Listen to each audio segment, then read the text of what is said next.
Здравствуйте, дорогие зрители! Мы продолжаем с вами путь к обретению счастья. И сейчас мы с вами изучаем, что же мешает нам быть счастливыми.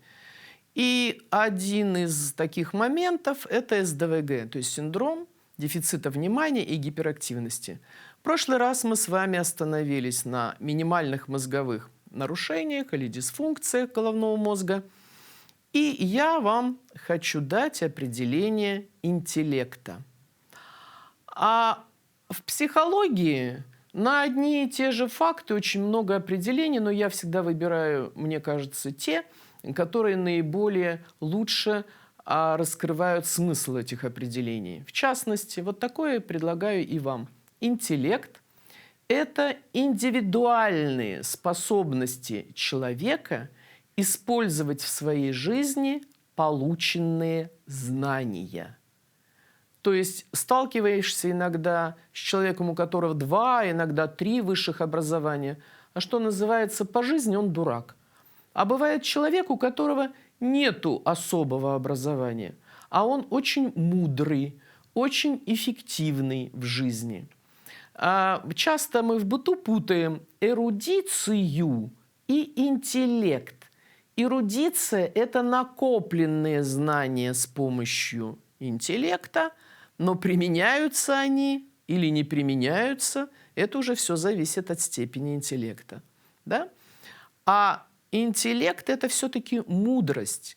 И мы сейчас с вами подробно поговорим, из чего же складывается интеллект. Ну вот для того, чтобы было понятнее, существуют так называемые интеллектуальные предпосылки. Я в одной из самых первых передач вам предлагала вообще кое-что записывать, особенно родителям, у которого есть маленькие дети.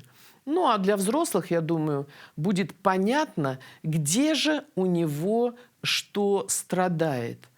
И вот первая и самая важная интеллектуальная предпосылка – это активное внимание. То есть это внимание, требующее усилия воли. В противовес ему существует так называемое пассивное внимание. Ну, это, знаете, куда взгляд упал, туда, так сказать, и интерес направился.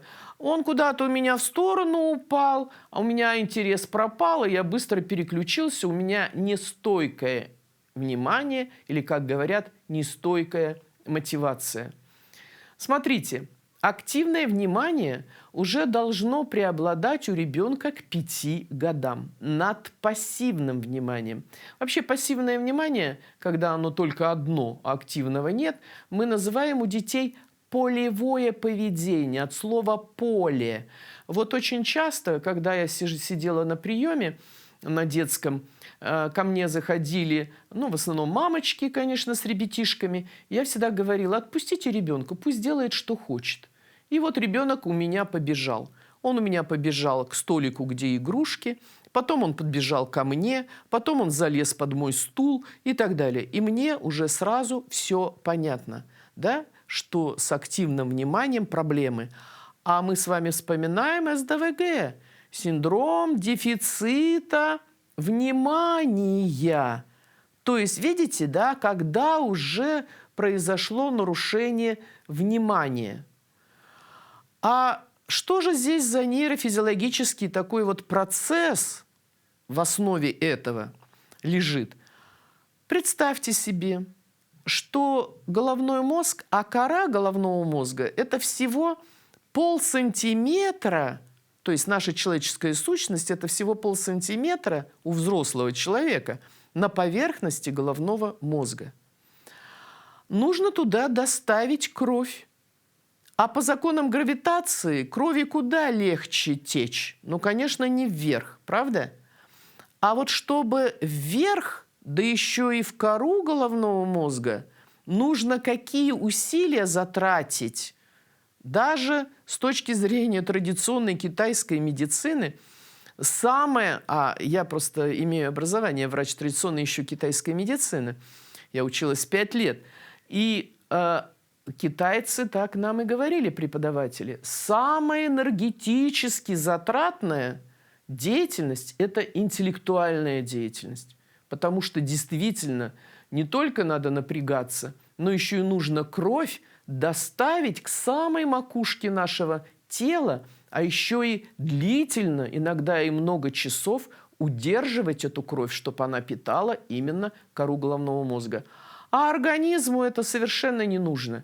Организму важно поддерживать основные жизненные функции, чтобы сердце работало, чтобы легкие дышали, чтобы почки качали, кишечник чтобы передвигал, переваривал и усваивал. Понимаете? А интеллект, он в природе, человеческий, я имею в виду интеллект, он не нужен.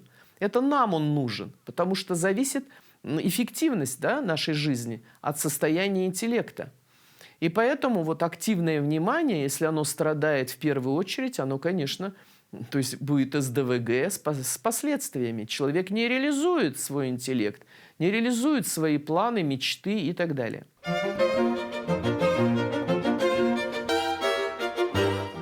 Следующая интеллектуальная предпосылка – это абстрактное мышление. В противовес ему конкретное мышление. Какая между ними разница? Конкретное мышление – я вижу и рассуждаю о том, что я вижу. Если я этого не вижу, мне очень трудно об этом рассуждать. А благодаря абстрактному мышлению мы совершаем следующие интеллектуальные операции: обобщение, исключение, сравнение, установление причинно-следственных связей, проведение аналогии и понимание скрытого смысла. Очень часто я сталкиваюсь с людьми, которые не понимают скрытый смысл анекдотов. А это уже нарушение абстрактного мышления. Обычно я советую родителям, что же делать, как развивать абстрактное мышление у своего ребенка. Я тоже мать двоих детей. Мои дети тоже были маленькими. Вы знаете, сидя на медико-педагогических комиссиях, я, что называется, получала психическую травму. Я всегда ассоциировалась с этим ребенком и с родителями, очень переживала и, естественно, переносила это все домой на своих детей. Поэтому вечером, приходя с работы, мне говорят: ой, нам так некогда, мы так много работаем. А я говорю: а у нас с мужем всегда было распределение. Я занималась с ребенком или с детьми, а муж становился, как он говорил, к станку. Он готовил ужин, ну и делал какие-то там домашние дела. И таким вот образом мы распределяли обязанности родительские и занимались своими детьми. Вот есть очень простое упражнение для развития абстрактного мышления. Это нахождение признаков предмета. Даже расскажу вам смешную историю. Дочка спрашивает: а кто меня сегодня из садика заберет? Я говорю: папа. Ура! Я говорю: а почему ты так радуешься? А меня он мучить по дороге не будет. Почему? Потому что мы даже поход или в детский сад, или из него мы использовали для занятий. То есть мы видели какой-то предмет, который по пути нам встречался. И я говорила: а пока не найдешь 10 признаков этого предмета, мы с тобой не сдвинемся с места. Ну, я преувеличивала нагрузку. Могу сразу сказать, что вот это упражнение, а еще раз говорю, оно развивает очень хорошо интеллект, и именно абстрактное мышление, потому что здесь включается и обобщение, и сравнение, установление причинно-следственных связей, проведение аналогии. Признаков должно быть в зависимости от возраста. 3 годика вашему ребенку 3 признака должен предмета находить. Ну, допустим, цвет, форма, там, принадлежность этого предмета к чему-то. 5 лет ребенку 5 признаков, ну, соответственно, 6 лет 6, и уже к 7 годам, ну, 7-10 признаков предмета.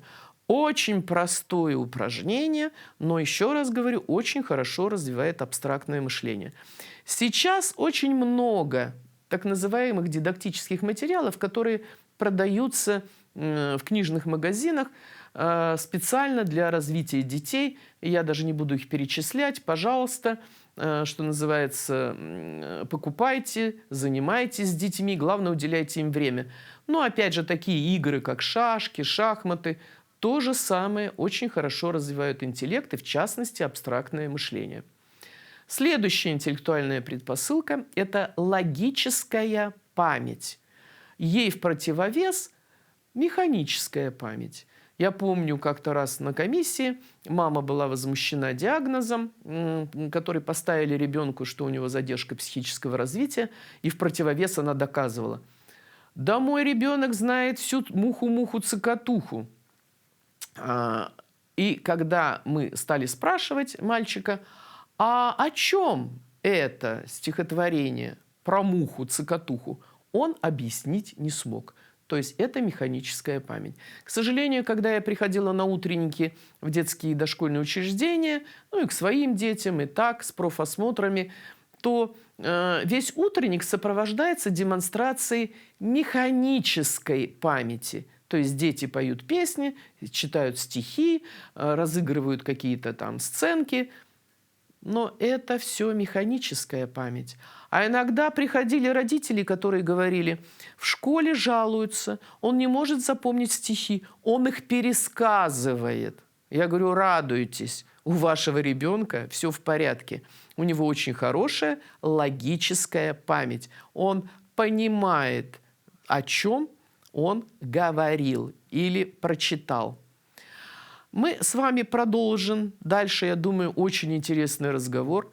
Это не только касается детей и взрослых, а дальше я даже расскажу, как помочь в этой ситуации. До свидания.